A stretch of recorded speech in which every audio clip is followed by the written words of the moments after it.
Assalamualaikum warahmatullahi wabarakatuh. Alhamdulillah hari ini kita bertemu lagi dalam mata kuliah teknologi pangan. Insya Allah ini adalah materi yang terakhir.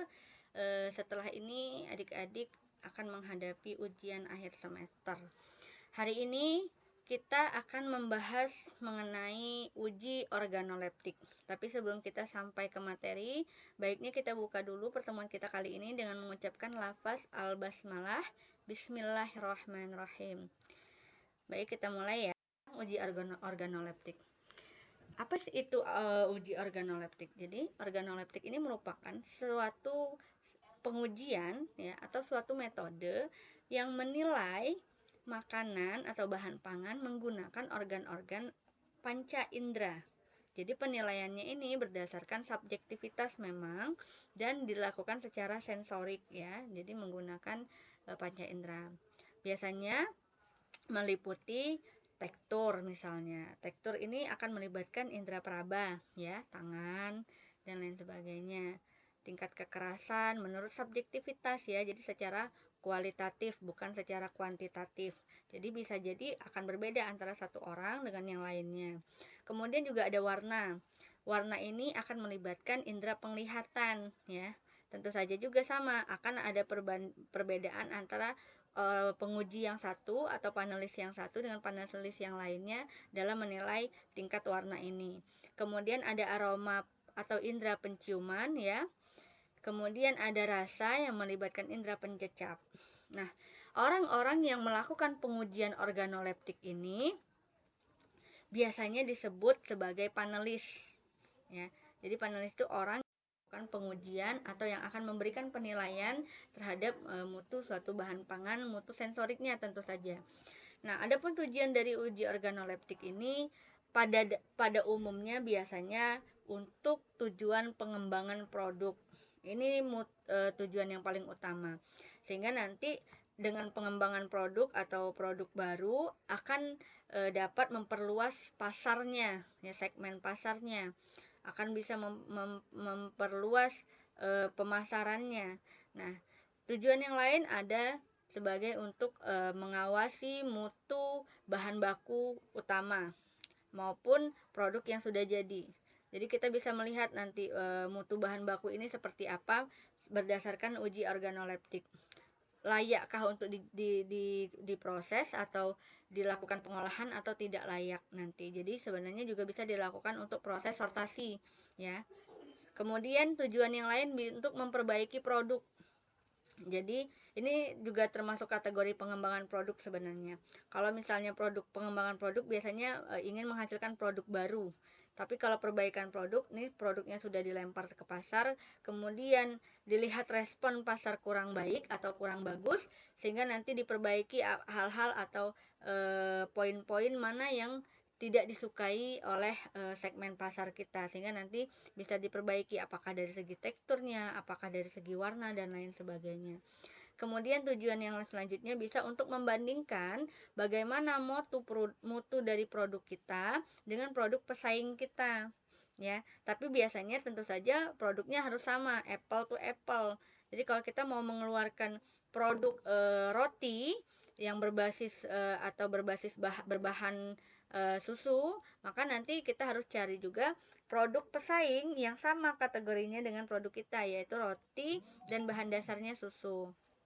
Ya, nanti kita lihat apakah punya perbedaan antara produk kita dengan produk pesaing, atau apakah produk kita ya yang kita kembangkan dengan biaya yang lebih efisien, dengan metode yang lebih efektif, tetapi bisa menghasilkan produk yang tidak berbeda dengan produk komersial. Itu juga bisa dilakukan. Kemudian tujuan lainnya adalah untuk mengevaluasi penggunaan bahan formulasi dan alat-alat baru. Nah, biasanya ini dilakukan untuk mengefisiensikan biaya produksi, sehingga nanti biasanya kalau industri dia pasti akan berusaha untuk melakukan penekanan biaya produksi ya kan. Tentu saja ini nanti akan berimpas pada profitnya. Semakin besar biaya produksi, tentu nanti mereka akan kesulitan untuk menentukan harga produk. Maka hal yang bisa mereka lakukan adalah menekan atau mengurangi biaya, atau kita kenal dengan istilah cost down. Dengan demikian apakah nanti bahan ini bisa ditiadakan. Kalau bahan ini ditiadakan tapi hasil produknya tidak berbeda, maka bisa dilakukan. Tapi kalau nanti berbeda, maka berarti bahan ini tetap harus ada. Seperti itu ya. Nah, sebelum kita melakukan uji organoleptik, ada syarat-syarat yang harus dipenuhi. Apa saja? Ada 3 syarat yang harus dipenuhi. Yang pertama, harus ada sampel. Sampel itu merupakan bahan atau bahan pangan yang akan kita lakukan pengujian secara organoleptik atau secara sensori. Ya, tentu saja sampel ini juga sudah mengikuti kaidah-kaidah pengambilan sampel yang benar, yang sesuai dengan metode ilmiah ya. Kemudian harus ada panelis. Panelis ini harus ada orang yang menguji ya. Nanti panelis ini pun ada kategori-kategorinya. Untuk uji organoleptik menggunakan metode uji beda, nanti panelisnya ada lagi kategori khusus. Kalau untuk menguji hedonik ya, untuk melihat tingkat kesukaan tingkat kesukaan konsumen, maka nanti panelisnya boleh panelis umum dan lain sebagainya. Nanti kita akan bahas di slide-slide selanjutnya. Kemudian syarat yang ketiga, harus ada respon yang jujur ya. Jadi panelis ini tidak boleh subjektif terhadap bahan, terhadap peneliti, terhadap pembuat, terhadap produsen, atau karena nggak enak ya, karena yang membuatnya adalah teman kita, nanti responnya oh bagus enak begitu ya. Tidak bisa. Jadi harus jujur. Meskipun ini dilakukan secara subjektivitas, tetapi kita tidak boleh subjektivitas terhadap pengembang produknya. Jadi juga harus spontan. Spontan artinya kita nggak sempat mikir gitu, oh ini kayaknya saya suka ya, enggak. Jadi langsung suka enggak suka, langsung dinilai. Jadi harus jujur dan harus spontan. Nah, manfaatnya apa? Yang pertama, manfaatnya dengan melakukan pengujian organoleptik, kita jadi bisa mendeteksi perubahan apa saja sih yang ada di dalam produk.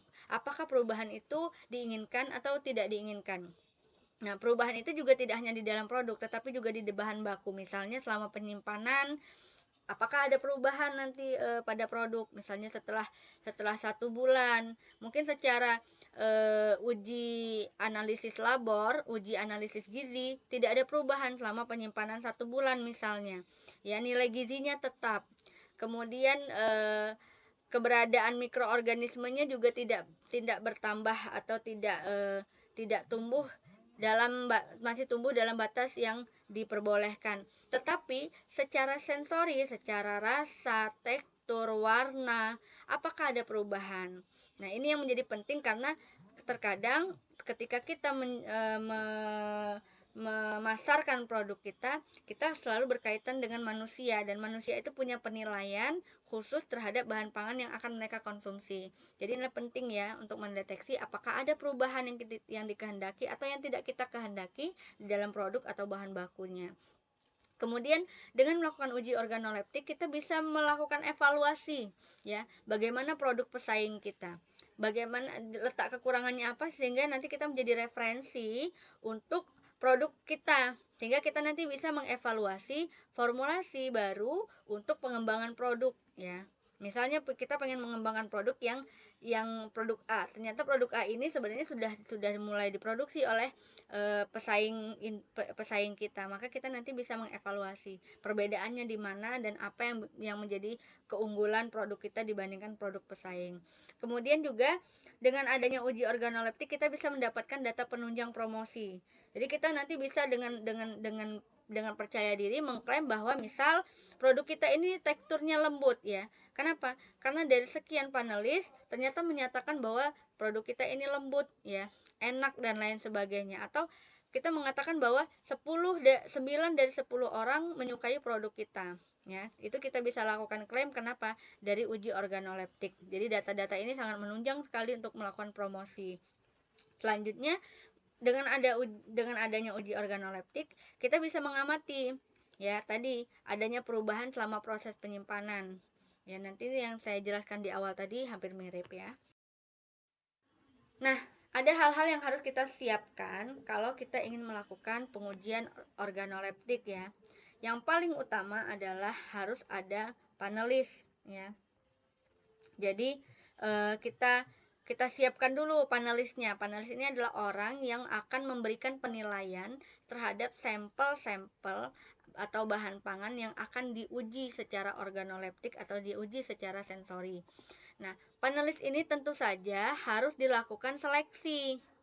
Nanti dari seleksi ini kita bisa mengkategorikan panelis kita, ya. Nanti ada 4 panelis, kategori panelis yang akan kita bahas di slide selanjutnya. Kemudian setelah dilakukan seleksi panelis, baru harus ada lab organoleptiknya. Jadi uji organoleptik ini tidak bisa dilakukan di sembarang tempat. Kenapa? Karena untuk lab organoleptik sendiri ini ada syarat-syaratnya, dan syarat-syarat itu harus terpenuhi agar kita bisa mendapatkan data yang valid, data yang tepat, data yang benar, ya, data yang tentu saja dapat dipercaya. Kemudian setelah adanya lab organoleptik, baru kita melakukan tahap persiapan sampel. Nah, setelah sampel ini sudah disiapkan dengan baik, mulai dari sarana dan prasarananya sampai ke kode pengkodean, maka baru kita bisa melakukan tahap selanjutnya, yaitu pengujian atau penilaian. Nah, ini macam-macam panelis yang tadi kita bahas, ya. Ada panelis perseorangan, ya. Ada panelis perseorangan, ada panelis terbatas, ya. Ada panelis terlatih. Ada panelis terlatih. Nah, tapi juga ada panelis yang levelnya agak terlatih. Nah, ada juga panelis yang tidak terlatih, ada panelis konsumen, ya. Ini biasanya umum, ya. Bisa yang terlatih, bisa dia tidak terlatih, bisa dia agak terlatih. Nah, ini umum. Kemudian ada juga panelis anak-anak. Satu, ya. Untuk panelis perseorangan ini merupakan satu orang, ya, perseorangan tentu saja, jadi satu orang, satu atau dua orang. Dia memiliki keahlian khusus, ya. Jadi keahlian khusus dan memiliki sensitivitas atau kepekaan yang sangat spesifik, dan kepekaannya itu sangat tinggi. Misal, dia satu orang panelis kopi, misal. Dia sangat peka sekali dengan aroma kopi. Hanya dengan mencium aroma kopi, dia bisa tahu bahwa ini kopi yang dimasak pada suhu sekian. Hanya dengan mencium aromanya saja, dia sudah tahu, kopi ini difermentasi atau tidak difermentasi. Kemudian hanya dengan mencium aromanya, dia juga sudah bisa mengetahui ini kopinya jenis apa. Apakah Arabica, apakah jenis yang lain dan sebagainya, ya. Kemudian tentu saja panelis perseorangan ini tidak bisa serta-merta muncul. Dia merupakan alumni atau yang sudah dilatih secara intensif, jadi tidak cukup sekali. Berkali-kali dia mengikuti jenjang pelatihan uji organoleptik secara berjenjang dan secara intensif. Kalau dia lulus, dia akan masuk ke tahap selanjutnya. Kalau tidak lulus, maka dia tidak bisa lanjut ke tahap selanjutnya. Dan kalau dia sampai ke level lulus, maka dia nanti akan mendapatkan sertifikat. Nah, sertifikat ini menunjukkan bahwa ia diakui sebagai seorang ahli atau seorang pakar, ya, begitu. Kemudian memiliki sensitivitas yang tinggi terhadap sensori suatu sampel spesifik. Ini yang saya sebutkan tadi. Artinya dia sangat sensitif sekali. Hanya dengan melihat warnanya dia sudah tahu, oh ini jenis, ini berarti merupakan kopi yang disangrai pada suhu misalnya 300 derajat Celcius. Oh, ini kopi yang disangrai pada suhu 150 derajat Celcius. Hanya dengan melihat tingkat warnanya saja dia sudah bisa mengetahui. Artinya dia memiliki sensitivitas yang sangat tinggi. Jadi sangat sensitif. Tentu saja dia sudah harus mengetahui basic atau ilmu-ilmu dasar mengenai produk tersebut atau mengenai bahan-bahan yang merupakan menjadi komposisi dari produk tersebut. Nah, untuk panelis perseorangan, ya, keputusan ini sepenuhnya diserahkan pada satu orang ini. Jadi nanti apakah produk ini bagus atau tidak bagus, produk ini enak atau tidak enak, produk ini buruk atau baik, itu ditentukan oleh satu orang ini. Tidak ada orang manapun yang bisa mengintervensi, sekalipun itu adalah peneliti. Nah, panelis ini bukan penelitinya, ya. Panelis ini bukan penelitinya. Jadi bisa saja saya yang ingin membuat produk, saya meneliti sebuah produk, pembuatan produk misalnya roti dari bekatul. Maka nanti saya menggunakan panelis perseorangan. Maka panelis yang akan menentukan produk ini layak atau tidak layak, produk ini mutunya seperti apa, itu diserahkan kepada panelis, bukan diserahkan kepada peneliti. Jadi peneliti di sini sifatnya harus netral, ya. Kemudian ada panelis terbatas. Panelis terbatas ini tidak hanya sendirian, jadi berbeda dengan panelis seorangan. Panelis seorangan artinya hanya satu orang. Panelis terbatas ini tentu saja hanya 3 sampai 5 orang. Jadi tidak boleh kurang dari 3 dan tidak boleh lebih dari 5 orang. Tentu saja di antara 3 sampai 5 orang ini harus memiliki sensitivitas yang tinggi. Hampir sama dengan panelis perseorangan memang, tapi untuk panelis terbatas dia tidak memiliki sertifikasi. Tapi dipastikan bahwa dia memiliki kepekaan yang tinggi, ya. Sensitivitas yang tinggi. Jadi artinya dia cukup sensitif ketika ketika kita berikan produk yang asin, ya. Tentu saja lidahnya itu harus netral juga, ya. Berarti orang-orang yang misalnya terbiasa mengkonsumsi garam dalam jumlah yang banyak, atau kita suka mengenalnya dengan istilah orang yang suka asin, ya, suka makan makanan asin, itu tidak bisa menjadi panelis terbatas. Kenapa? Karena nanti kalau dia diberikan sampel yang nanti menguji tingkat kegurihan misalnya, maka dia akan kesulitan untuk bersikap objektif, karena nanti sensitivitas lidahnya terhadap rasa asin itu sudah menurun. Begitu juga dengan gula. Orang yang suka mengkonsumsi yang manis-manis, maka nanti sensitivitasnya terhadap rasa manis juga akan menurun. Maka nanti dia akan kesulitan untuk menjadi panelis terbatas, ya. Nah, panelis terbatas ini harus memahami faktor-faktor penilaian organoleptik. Jadi memang dia juga sudah mengalami atau sudah melewati tahapan-tahapan pelatihan uji organoleptik. Kemudian dia juga memahami bagaimana cara mengolah produk yang akan dinilai. Bagaimana pengaruh bahan bukunya terhadap mutu akhir produk yang akan dia nilai. Nah, kemudian bedanya kalau di panelis perseorangan keputusan itu diambil oleh satu orang, maka di panelis terbatas keputusan itu diambil berdasarkan hasil diskusi. Jadi nanti di antara 3 sampai 5 orang ini masing-masing punya penilaian. Nanti mereka ditemukan di ruang FGD, ruang forum group discussion. Di sana mereka akan berdiskusi, akan menentukan seperti apa gambaran produk tersebut. Nah, kemudian ada panelis terlatih, ya. Panelis terlatih ini lebih banyak, ya. Dia antara 15 sampai 25 orang. Nah, mungkin nanti adik-adik yang ada di jurusan atau yang ada di program studi ilmu gizi ini memang harus diharapkan bisa menjadi panelis terlatih.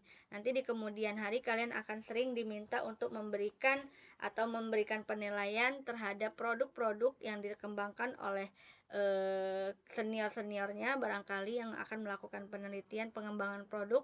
Nah, dengan demikian kalian akan termasuk ke dalam panelis terlatih, ya. Jumlahnya lumayan banyak, 15 sampai 25 orang yang dilatih dalam beberapa tahapan training.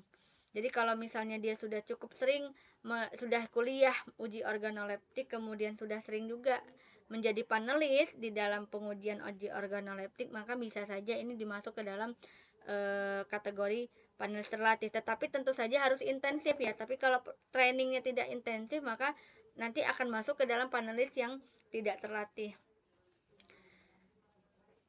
Nah, sama yang panelis terlatih ini juga harus memiliki kepekaan yang cukup, ya. Jadi cukup, tidak perlu sangat sensitif seperti panelis sebelumnya. Nah, dia cukup memiliki kepekaan yang cukup baik. Kemudian keputusannya tidak ditentukan oleh 15 sampai 25 orang ini, ya. Mereka tidak perlu melakukan diskusi untuk memutuskan bagaimana gambaran produk tersebut. Tetapi keputusan ini diambil berdasarkan analisis data secara statistik biasanya. Dan tentu saja analisis itu harus dilakukan secara bersamaan. Jadi tidak boleh ada yang belakangan atau secara kloter. Jadi pelaksanaannya boleh berkloter, misalnya kita ingin 15 sampai 25 orang, tapi karena ruangan kita terbatas, maka kita bagi menjadi 3 kloter ya. 3 kloter, tetapi analisisnya harus dilakukan secara bersamaan. Analisis datanya harus dilakukan secara bersamaan. Selanjutnya ada panelis tidak terlatih. Panelis tidak terlatih ini minimal 25 orang awam yang dipilih secara acak ya. Jadi kita acak itu maksudnya tingkat sosialnya beragam, tingkat pendidikan, latar belakang pendidikannya beragam, kemudian jenis kelaminnya juga harus beragam ya, usianya juga harus beragam. Jadi tidak kita plotkan usianya harus remaja dari sekian tahun sampai sekian tahun, tidak ya, tapi dilakukan secara acak, secara random. Kemudian dipastikan sekali untuk panelis tidak terlatih ini, ketika kita melakukan uji organoleptik menggunakan panelis tidak terlatih, maka komposisi panelis pria harus sama dengan panelis wanita. Minimal ya, minimal misalnya 12 orang laki-laki, 13 orangnya perempuan. Supaya apa? Karena biasanya kalau karena kita ini menggunakan manusia, tentu saja ada subjektivitas. Nah, tujuannya perbandingan ini untuk menekan atau meminimalisir subjektivitas antara laki-laki dengan perempuan. Kemudian biasanya panelis terlatih ini sering kali digunakan untuk menguji tingkat hedonik atau tingkat kesukaan seseorang terhadap produk yang sedang dikembangkan. Sama dengan panelis terlatih, panelis tidak terlatih keputusannya diambil berdasarkan analisis data secara. Nah, kemudian ada panelis konsumen ya. Panelis konsumen ini terdirinya dari 30 sampai 100 orang, harus lebih banyak. Panelis konsumen semakin banyak, maka data yang diperoleh akan semakin baik ya. Artinya bisa lebih dari 100 orang. Tetapi tidak boleh kurang dari 30 orang. Untuk panelis konsumen sama, ini juga sering digunakan untuk uji tingkat hedonik, tingkat kesukaan seseorang terhadap produk, atau tingkat penerimaan seseorang terhadap produk. Nah, biasanya ini yang sering kalian lihat misalnya di mall-mall ya, kemudian ada yang menjajakan dengan cup-cup kecil gitu kan, silakan mbak coba mie-nya gitu kan, gimana, enak enggak gitu. Mereka akan melihat responnya, hanya cukup meresponnya enak tidak gitu. Kalau dilihatnya ternyata panelis tersebut suka ya, atau habis misalnya makanannya, atau dengan ekspresinya menyukai produk tersebut, maka mereka bisa menyimpulkan ini menerima. Tapi kalau misalnya dilihat ekspresinya negatif ya, maka mereka bisa menangkap bahwa konsumen ini kurang menerima produk mereka. Nah, tapi biasanya kalau panelis konsumen itu karakteristik panelisnya bergantung pada segmen pasar. Misal begini, kalau mereka sedang mengembangkan susu untuk ibu-ibu hamil ya, misalnya mereka mengembangkan susu ibu-ibu hamil rasa stroberi ya, karena tidak semua ibu-ibu hamil itu suka rasa susu plain ya, rasa susu murni. Maka dikembangkanlah susu hamil yang ada rasa stroberinya. Nah, karena ini merupakan produk susu ibu hamil, maka tentu saja karakteristik panelisnya harus merupakan wanita dan dia hamil. Dia harus kondisi hamil. Berapa jumlahnya? Minimal 30 orang. Bolehkah lebih dari 100 orang? Boleh ya. Jadi karakteristiknya harus bergantung dari segmen pasar produknya. Misal produknya merupakan produk untuk penggemukan, produk untuk penambahan bobot tubuh misal. Maka tentu saja konsumen yang akan kita ambil adalah konsumen yang punya bobot tubuh misal di bawah bobot tubuh ideal. Jadi tidak semua orang misalnya kalau kita gunakan panelis yang punya bobot tubuh misalnya over ya, maka berarti kurang tepat untuk kita jadikan panelis. Jadi panelisnya siapa? Harus disesuaikan dengan segmen pasar atau harus disesuaikan dengan produk kita mau ditujukan ke siapa, ya.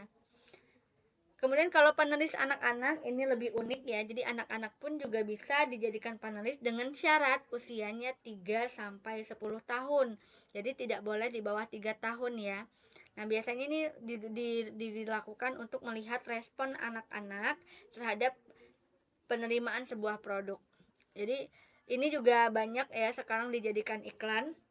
Kalau adik-adik pernah melihat iklan di televisi, beberapa anak-anak ya didudukkan bersamaan di suatu meja ya, meja bundar seperti itu. Nanti mereka akan disuguhkan beberapa jenis susu ya. Nanti akan dilihat gimana sih, suka ndak mereka dengan susu itu, atau mereka ndak suka dengan susu itu. Kita lihat responnya, apakah mereka mau meminum susu tersebut atau tidak mau meminum susu tersebut misal. Atau permen ya, permen kita lihat, kita berikan mereka permen, apakah mereka suka dengan permen tersebut atau tidak suka. Jadi biasanya mereka ditempatkan secara bersamaan di satu ruangan dan memang diajak bermain, diajak interaksi. Bahkan mereka di awalnya dipancing dulu, diminta dulu responnya terhadap gambar. Apakah dia bisa merespon gambar tersebut atau tidak? Biasanya di sini kita bisa melihat nanti kalau dia bisa merespon gambar yang kita berikan, maka dia bisa kita gunakan sebagai panelis anak-anak. Tapi kalau dia tidak bisa merespon sementara waktu, maka itu tidak bisa dijadikan panelis anak-anak ya. Baru kemudian setelah dilihat responnya terhadap gambar yang diberikan, baru kita berikan sampel. Baru kita bisa melihat bagaimana dia responnya terhadap sampel yang kita berikan, apakah suka atau tidak suka. Nah, untuk panelis tentu saja harus dilakukan seleksi. Kenapa? Karena tadi kita sudah punya kategori-kategori panelis ya, dan ada tingkatan-tingkatannya. Untuk melakukan seleksi panelis ini, yang pertama kali harus kita lakukan adalah tahapan wawancara. Nah, jadi sangat perlu sekali kita mewawancarai panelis ya. Minimal kalau misalnya panelisnya panelis konsumen ya, kita tidak perlu menanyakan secara detail. Cukup langsung menanyakan suka atau tidak suka, atau cukup sambil menanyakan pernah tidak dia mengikuti pengujian sensori dan lain sebagainya. Tapi wawancara ini menjadi penting kalau kita ingin mendapatkan panelis perseorangan atau panelis terbatas atau panelis terlatih. Untuk tiga kategori ini, maka tahap wawancara itu menjadi sesuatu yang penting dan harus dilakukan ya. Misal kita mewawancarai, kita mau mendapatkan panelis terlatih karena kita ingin menguji sampel kita misalnya berupa roti ya, maka kita harus wawancara mereka punya nggak ilmu tentang pembuatan roti, ilmu tentang bahan baku pembuatan roti, mulai dari tepung, mentega, telur dan lain sebagainya. Kita wawancarai apakah mereka pernah juga mengikuti training uji organoleptik dan lain sebagainya, itu diwawancarai. Kemudian setelah kita wawancarai, kita lakukan tahapan penyaringan. Nah, di sini mulai diberikan biasanya panelis akan dihadapkan pada beberapa sampel ya, pada beberapa sampel yang itu sifatnya langsung. Misal kita ingin mendapatkan panelis yang lidahnya sensitif gitu ya, lidahnya bisa membedakan antara rasa gurih dan rasa asin misal, maka nanti diberikan 10 sampel ya, yang secara acak mereka tidak tahu itu sampel apa saja. Mereka hanya disuruh cicip, kemudian dituliskan itu rasanya apa, apakah rasanya gurih, apakah rasanya asin dan lain sebagainya. Jika jawaban mereka benar, maka mereka akan lulus. Tapi kalau jawaban mereka salah, maka mereka akan gugur dan tidak bisa masuk ke tahap selanjutnya ya. Dan itu terus dilakukan berkali-kali sampai diyakini berapa kali mereka melakukan kesalahan dan berapa kali mereka betul ya. Setelah mereka lolos di tahap penyaringan, baru kita tahap pemilihan, disortasi nih, mana yang lulus dan mana yang tidak lulus. Yang lulus baru di training, dilatih lagi untuk bisa meningkatkan kesensitivitas lidah mereka, ya, sensitivitas penciuman mereka dan lain sebagainya. Setelah itu, setelah mereka di training, ini tahap terakhir. Tahap terakhirnya tentu saja pengujian kemampuan. Apakah mereka benar-benar sudah bisa menjadi menjadi panelis yang terlatih, menjadi panelis terbatas, atau bahkan menjadi panelis yang perseorangan, diuji. Tentu saja macam-macam ujiannya, setiap level panelis itu berbeda-beda. Jadi ini yang menentukan nanti setelah dari uji kemampuan kita bisa menetapkan, oh ini merupakan panelis perseorangan, ini merupakan panelis terbatas, ini merupakan panelis terlatih maupun yang tidak terlatih, ya. Tapi kalau untuk panelis konsumen dan panelis anak-anak, mereka tidak perlu melewati tahapan-tahapan seleksi ini. Nah, untuk laboratorium organoleptik punya syarat-syarat tertentu, ya, punya syarat-syarat tertentu. Ini bisa kalian lihat di gambar ya, di sebelah sudut kanan bawah ini merupakan denah dari laboratorium organoleptik. Jadi ada dapurnya ya, ada lab pengujiannya, ini ada booth-nya ya, ini meja untuk memberi penilaian.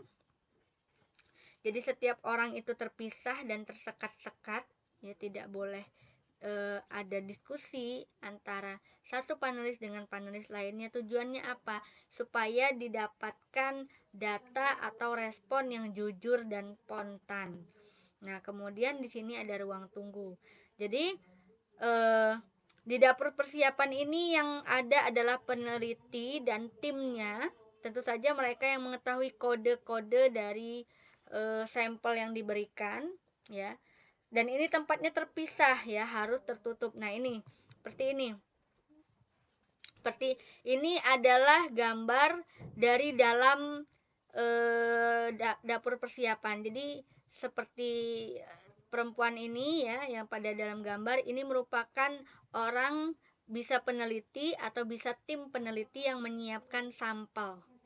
Kemudian dia nanti akan mengirimkan sampelnya kepada panelis itu tidak secara langsung, melainkan melewati lubang kecil ya, untuk mengirim sampelnya kepada panelis. Tujuannya apa? Supaya tidak ada diskusi antara panelis dengan peneliti ataupun tim di dapur persiapan, sehingga nanti panelis tidak subjektivitas ya. Oh, ini berarti penelitian teman saya harus kasih nilai bagus, begitu tidak ya, karena itu nanti akan mengacaukan hasil pengujian. Jadi harus tetap objektif, maka dilakukan sekat seperti ini. Nah, ini yang kalian lihat tangan di sini, ini adalah tangan panelis yang menerima sampel. Mereka menerima sampel, kalau mereka sudah melakukan pengujian, mereka akan balikin lagi sampelnya, balikin lagi kertas penilaiannya beserta dengan pena dan lain sebagainya ya. Nah, ruangan ini merupakan ruangan atau booth penilaian panelis nih. Bisa dilihat ya, ada sekat-sekatnya antara satu panelis dengan panelis lain. Ini tadi tujuannya juga sama, agar tidak terjadi diskusi antara satu panelis dengan panelis lainnya, sehingga nanti didapatkan hasil yang data yang objektif atau data yang bisa dipercaya.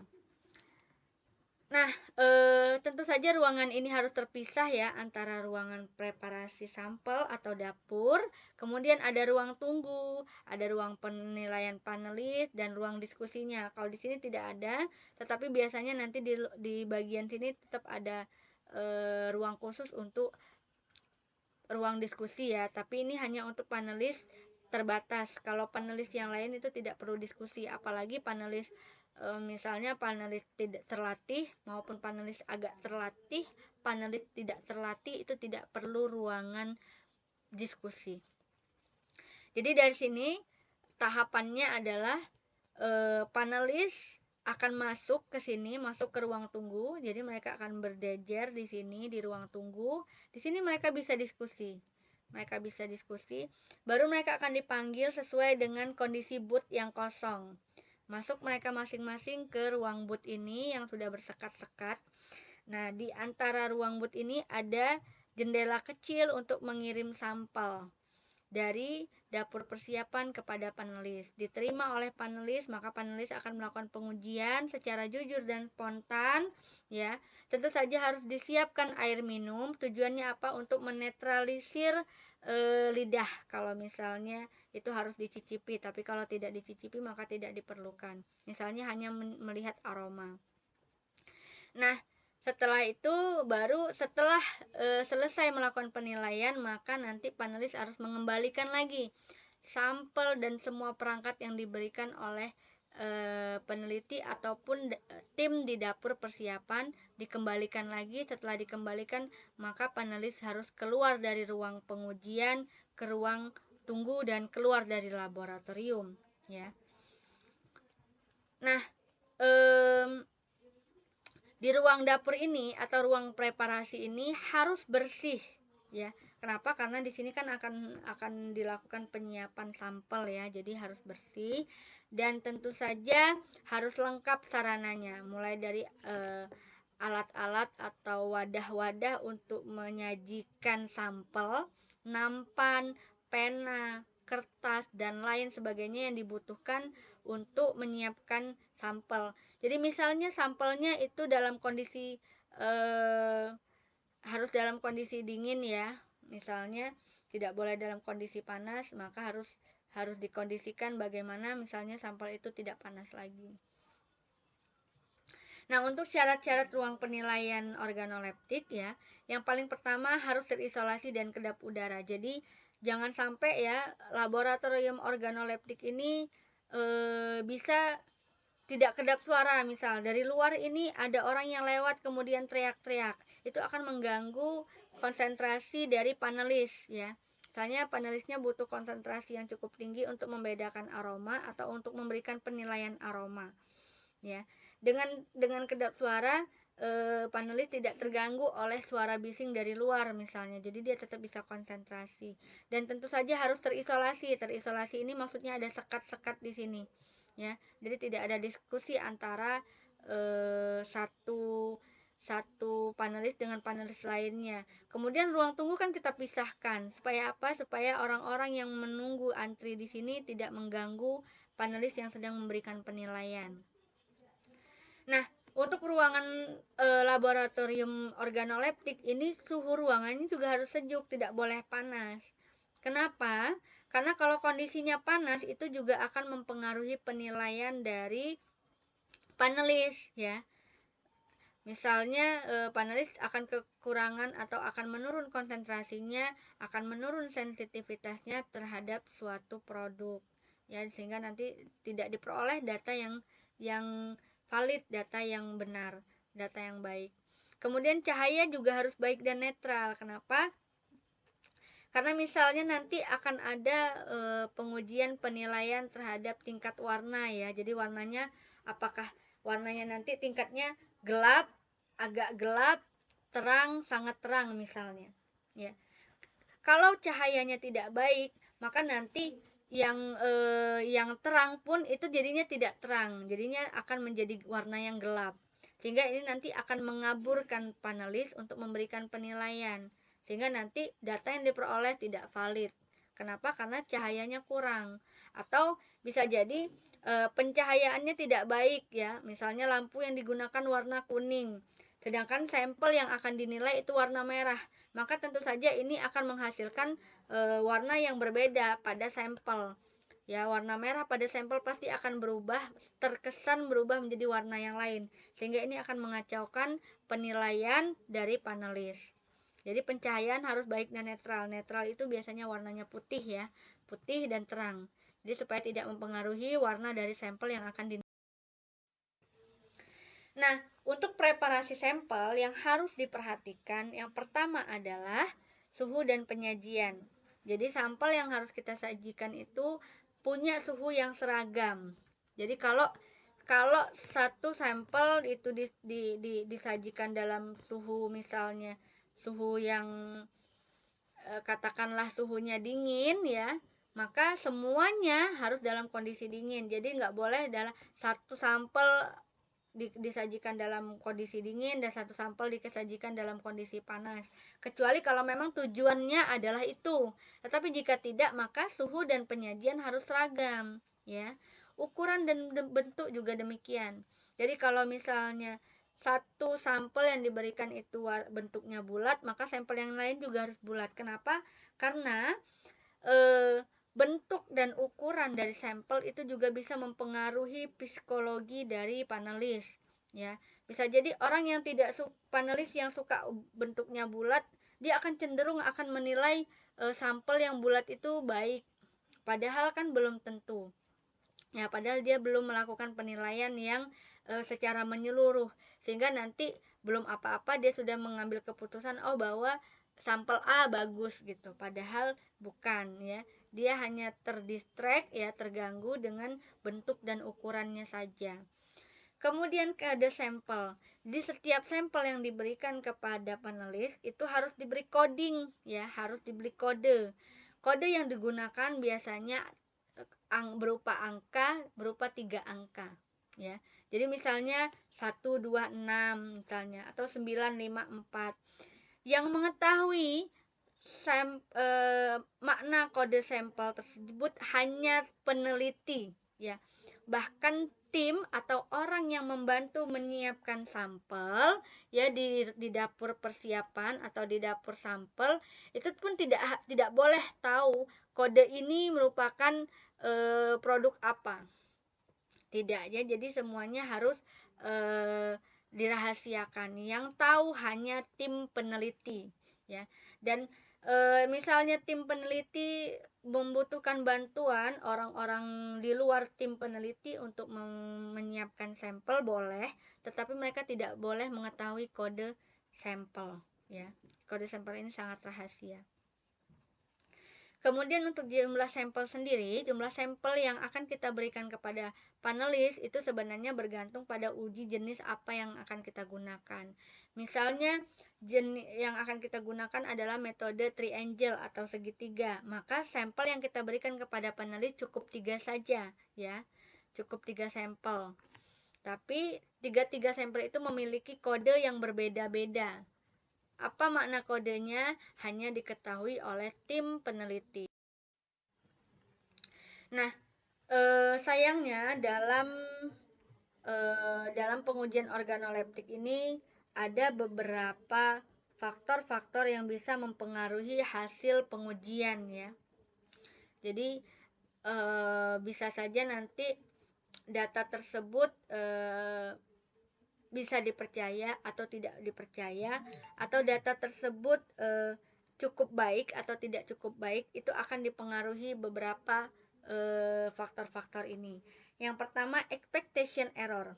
Faktor expectation error ini merupakan faktor di mana panelisnya sudah dapat info duluan tentang pengujian ya. Jadi dia sudah tahu, sampelnya berupa ini, kemudian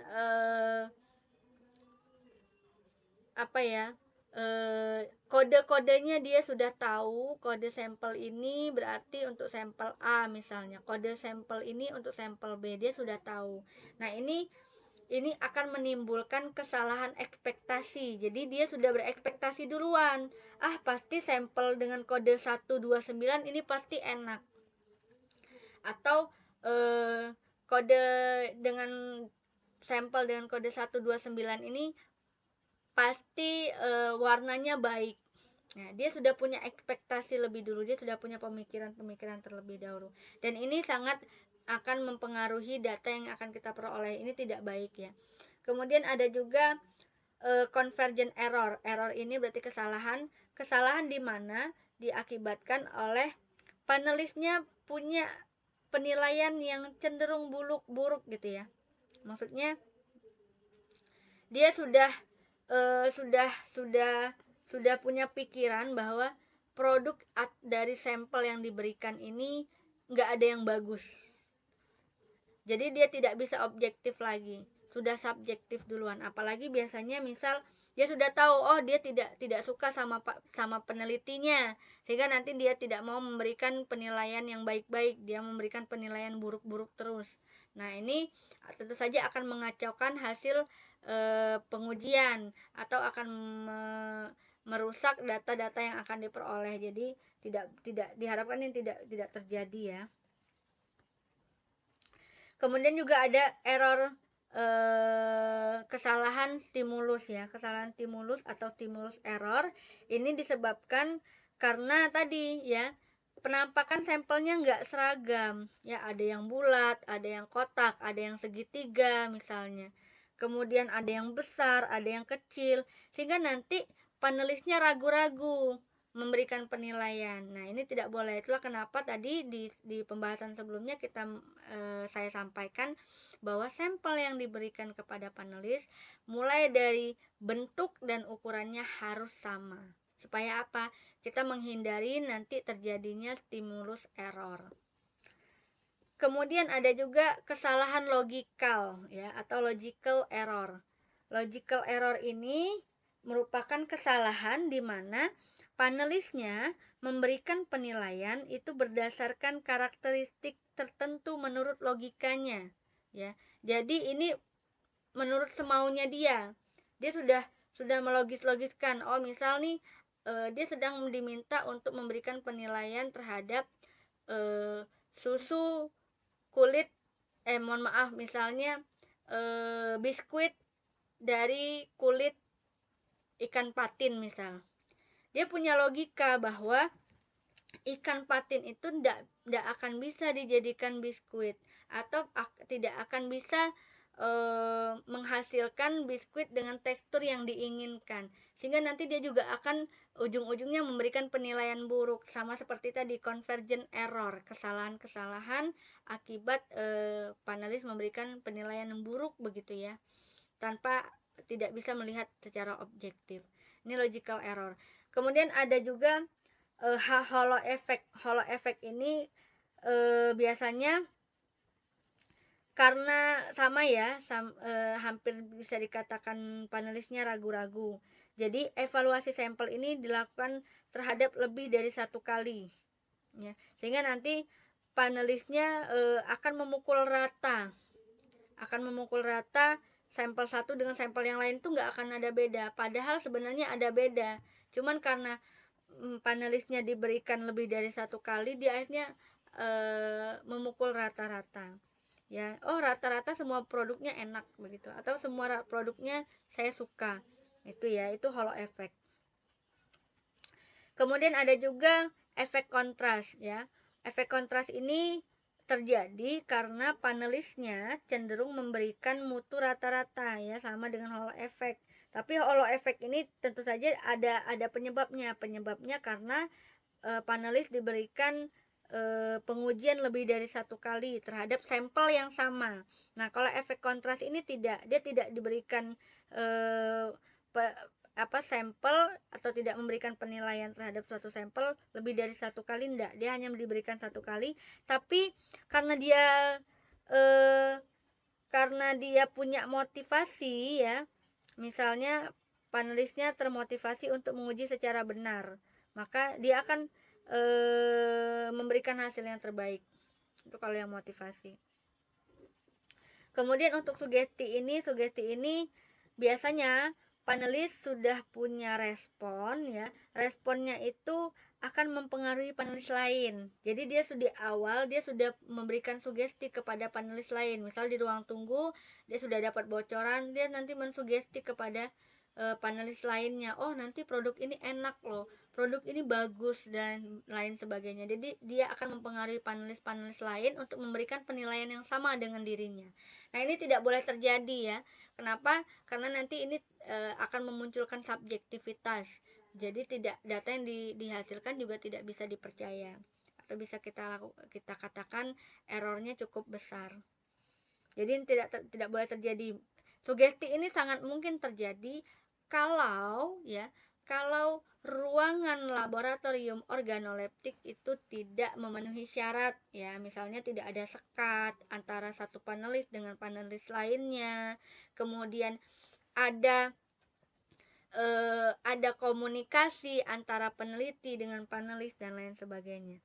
Nah, yang terakhir ada posisi bias. Nah, faktor posisi bias ini biasanya terjadi akibat kecilnya perbedaan antara sampel satu dengan sampel lainnya, sehingga nanti panelisnya cenderung akan memilih sampel yang tengah-tengah sebagai sampel pembeda.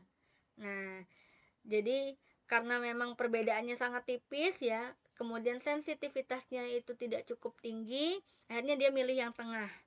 Sampel yang paling tengah ini yang paling beda misalnya. Padahal belum. Nah, ini jenis-jenis uji organoleptik. Ada uji pembeda, ya. Ini bisa kalian baca. Ada uji deskriptif dan ada uji afektif. Masing-masing punya tujuan yang berbeda-beda, ya. Kalau uji pembeda tentu saja untuk membedakan. Kalau uji deskriptif itu untuk mengidentifikasi, dan kalau uji afektif itu untuk melihat respon, kesukaan atau penerimaan produk, ya.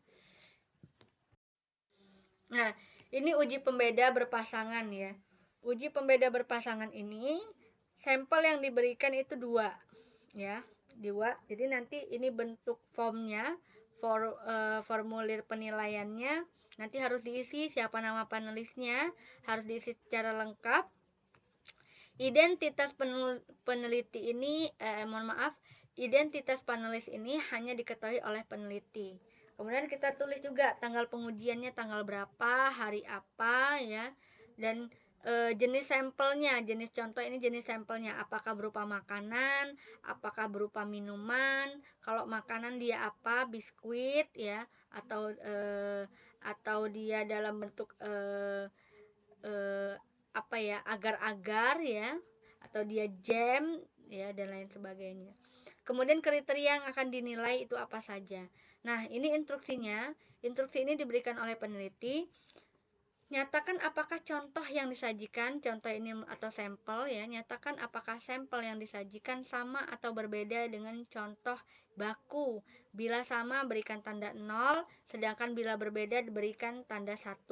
Jadi nanti akan diberikan dua sampel, mereka diminta untuk membandingkan, ya, apakah sama atau tidak. Misalnya ini kode 513, ini kode 481. Nah, kalau ini sama, maka berikan tanda 0. Kalau ini beda, berikan tanda 1, ya. Nah, formulir ini merupakan media komunikasi antara peneliti dengan panelis. Jadi nggak boleh ngobrol. Dan peneliti juga tidak perlu menjelaskan, instruksinya tidak perlu. Cukup dituliskan secara jelas, singkat di dalam form penilaian. Nah, ini tuh uji triangle. Untuk uji triangle jadi sama, ya, nama, tanggal, dan jenis sampelnya. Nah, instruksinya nyatakan salah satu contoh yang berbeda di antara tiga contoh ini dan berikan tanda 1. Misal, ya, di sini ada kode, kita akan disajikan 3 sampel, ya. 3 sampel dengan kode yang berbeda-beda. Misalnya ini kode 876, ini kode 745, ini kode 269, ya.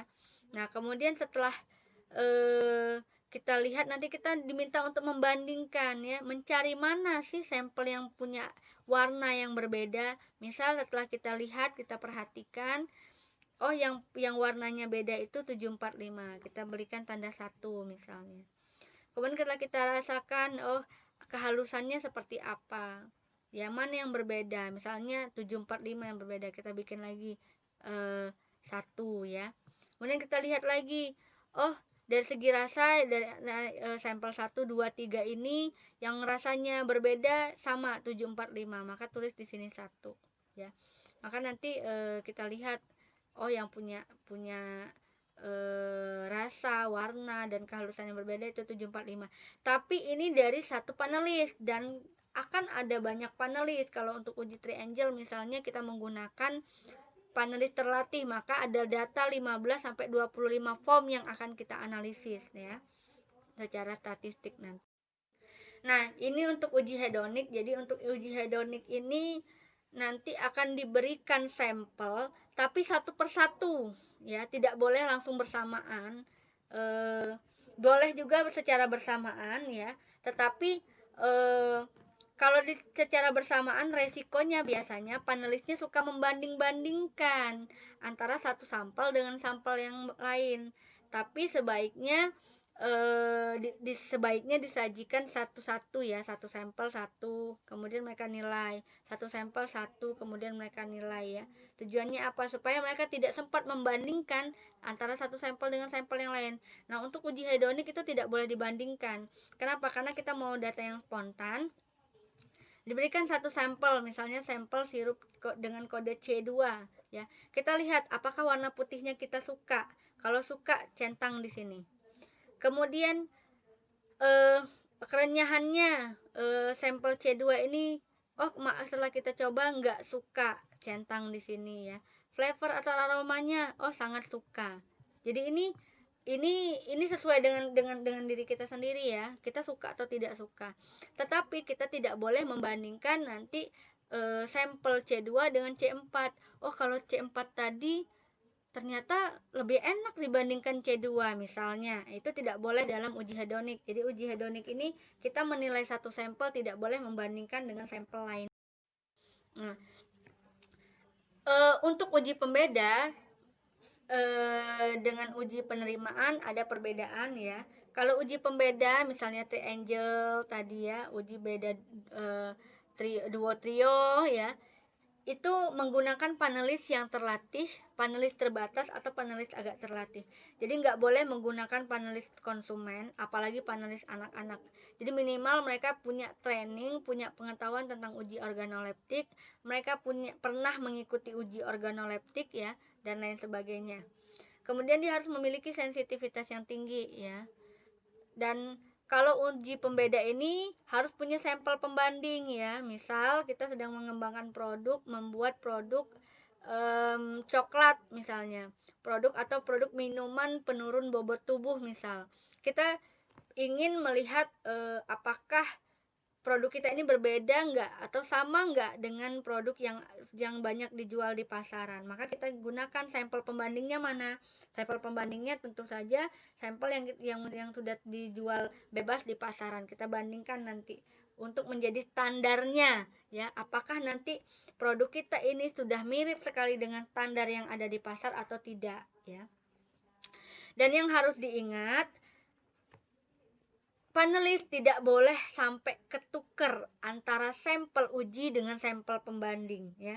Jadi jangan sampai ketukar. Kalau ketukar nanti hasil atau data yang diperoleh akan bias.